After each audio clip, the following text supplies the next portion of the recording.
Kasus bunuh diri seorang siswa SMP di Gianyar beberapa waktu lalu mengundang keprihatinan banyak pihak. Bagaimana tidak, anak-anak yang semestinya ceria bermain dan belajar, malah memiliki pikiran pendek untuk mengakhiri hidup. Selain kasus bunuh diri, kasus perundungan, bullying, di sekolah dan kecanduan gawai yang berdampak buruk pada mental dan kejiwaan anak juga banyak menyita perhatian. Psikiater Dr. Anak Ayu Sri Wahyuni, SP. KJ, mengatakan, orang tua memiliki peran penting dan utama dalam mencegah hal-hal buruk tersebut terjadi pada anak. Karenanya para orang tua mesti memperhatikan setiap perkembangan anak-anak mereka dengan cara menjaga ruang komunikasi dalam keluarga. Menurutnya, banyak sekali anak-anak maupun orang dewasa yang kecanduan dengan perangkat Android atau gawai. Hal ini cukup mempengaruhi kehidupan dan mengarah ke hal tak normal. Seperti waktu tidur berubah, kewajiban belajar berubah dan mereka selalu merasa nyaman di dunia yang dibangun sendiri. Karena itu, lanjut Sri Wahyuni, orang tua atau keluarga harus mengatur waktu untuk berkomunikasi dengan anak. Keluarga juga sebaiknya membuat kesepakatan mengenai masa penggunaan HP, laptop maupun menonton televisi. Kalau itu tidak berhasil disepakati dan anak sudah ngambek, ngamuk atau kabur, menurut Sri Wahyuni, harus segera mendapat penanganan, misalnya dengan mendatangi psikiater untuk menjalani terapi. Saya kira ini bukan fenomena, ini sebenarnya masalah yang ada di masyarakat yang baru kita muncul di berita, baru kita dengar. Ya, jadi fenomena gunung es lah boleh dikatakan demikian, karena saat ini banyak sekali anak-anak dan juga orang dewasa sebenarnya yang kecanduan dengan perangkat Android atau kecanduan internet.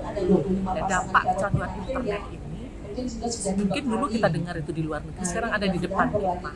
Jadi dia waktu tidurnya berubah, terus kewajiban-kewajibannya untuk belajar sudah tidak ada lagi. Yang ada bagaimana dia selalu merasa nyaman di dunia yang dibangun sendiri, baik pada anak maupun pada orang dewasa. Dan saat dia harus dihadapi dengan kenyataan dimarah bahwa kamu harus sekolah dan lain sebagainya, di sini mereka merasa dirinya sudah tidak berguna lagi, tidak berharga. Jadi dampak daripada internet addiction ini sama sebenarnya dengan dampak kecanduan-kecanduan yang lain, termasuk obat-obatan dan lain sebagainya.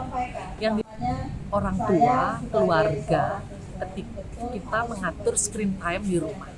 Jadi kalau ada yang sudah kecanduan, menjalani terapi sebelum terjadinya hal-hal yang tidak diharapkan. Menegur itu salah satu hanya pemicu saja. Sebenarnya masalah itu sudah ada dari kenapa anak itu menarik diri dari lingkungan yang normal sebagai anak, atau seorang ibu menarik diri atau seorang ayah menarik diri dari kehidupan sosial yang wajar, yang normal dalam keseharian seseorang. Itu tandanya sudah memerlukan penanganan khusus dari psikiater, sehingga perlu mendapatkan terapi yang khusus sebelum sampai terjadi hal-hal yang kita tidak harapkan. Di rumah adakan waktu bersama, mengatur screen time jam berapa, seluruh anggota keluarga tidak ada megang HP, tidak ada megang laptop, tidak ada megang TV. Itu sepakatan bersama. Adakan acara untuk bisa ngobrol. Kita harus belajar, karena ada anak memang tidak suka belajar dan tidak bisa konsentrasi. Gambaran daripada dia biasa terangsang oleh gambar bergerak, tidak terbiasa membaca. Jadi membaca bersama, ngobrol bersama. Nah, kalau itu tidak berhasil disepakati, anak mudah marah, mudah ngamuk, dan bahkan ngamuk atau lari dari rumah, yaitu segera harus mendapat penanganan. Bisa datang di mana saja, poliklinik yang ada kedokteran jiwanya bisa membantu. Sementara itu, Wakil Ketua FK Puspa Kota Denpasar, Dr. I Gusti Agung Ayu Desi Partiwi mengatakan, untuk mencegah terjadinya masalah pada anak, FK Puspa lewat bidang perlindungan khusus anak gencar melakukan sosialisasi. Bersinergi dengan Dinas Pemberdayaan Perempuan dan Perlindungan Anak dan Forum Anak Kota Denpasar, FK Puspa mendatangi sekolah-sekolah untuk menyosialisasikan pencegahan kekerasan terhadap anak.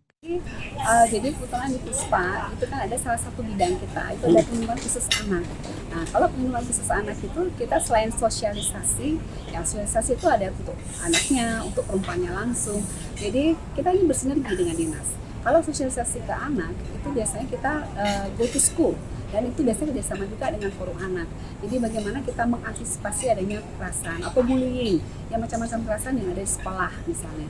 Dan kalau perempuan itu biasanya ke orang tua langsung. Bagaimana mengantisipasi untuk mencegah supaya tidak terjadi depresi terhadap anak-anak itu sendiri. Jadi tidak hanya anak-anak yang kita sosialisasi, tapi juga orang tuanya yang selalu mungkin yang lebih sering ketemu dengan anak. Karena sekarang kan ada dilema nih antara anak dan orang tua, yang mana kita susah mengkomunikasikan berdua ini. Nah, kemudian kita sudah bergerak, kebetulan di Puspa itu tergabung unit UPTD, PPA. Nah, jadi mereka yang lebih banyak memberikan sosialisasi, tidak hanya pada saat ada kasus, tapi sebelum itu kita sudah mengantisipasi sosialisasi. Jadi sinergi ini tidak hanya di dinas, tapi juga di desa kelurahan yang ada di Kota Denpasar, karena mereka pun punya program serupa untuk melakukan sosialisasi.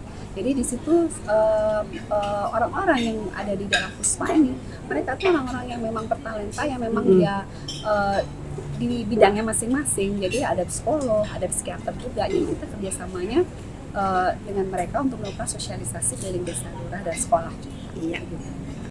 Sosialisasi langsung ke orang tua untuk mengantisipasi agar tidak terjadi depresi pada anak juga dilakukan. Termasuk penyebaran informasi dan pendampingan menyeluruh lewat desa, kelurahan, dan sekolah-sekolah. Dikatakannya, FK Puspa memiliki tim yang lengkap untuk pendampingan, baik dari sisi hukum, kesehatan termasuk psikiater. Suryaningsih melaporkan untuk Denpos Channel.